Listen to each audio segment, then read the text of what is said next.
அது ஒரு பிரச்சனைனா விஜய் வெளியவே வரமாட்டாராம். இது யார் சொல்கிறா? இந்த மற்றும் பலர் கட்சியில் ஒருத்தர் இருக்கிறார்ல, 10 தடவை தோத்து போனார்,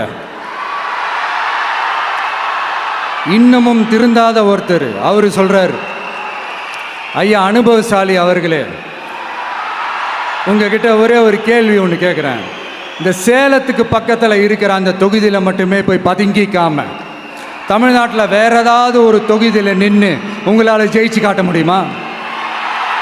சாரி முதல்ல நிற்க முடியுமா?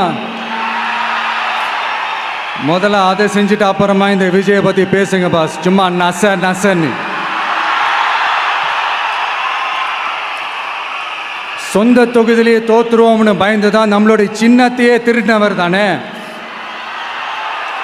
அதனால தான் நம்மளோட மன்றத்தில் பல வருஷமாக பயணித்த ஒரு சுயேட்சை வேட்பாளரோட சின்னத்தை நம்மளோட தான் அரவணைச்சி ஆதரிக்கிறோம். அதனால் எடப்பாடி தொகுதி மக்களே, அந்த சுயேட்சை வேட்பாளரோட சின்னத்தில் அந்த டிவி சின்னம், அந்த டிவி சின்னத்தில் நீங்கள் ஓட்டு போடுறது நம்ம விசில் சின்னத்துக்கு நீங்கள் ஓட்டு போடுற மாதிரி. அதனால் எடப்பாடி தொகுதி மக்களே, தயவு செஞ்சு அதை மறந்துடாதீங்க.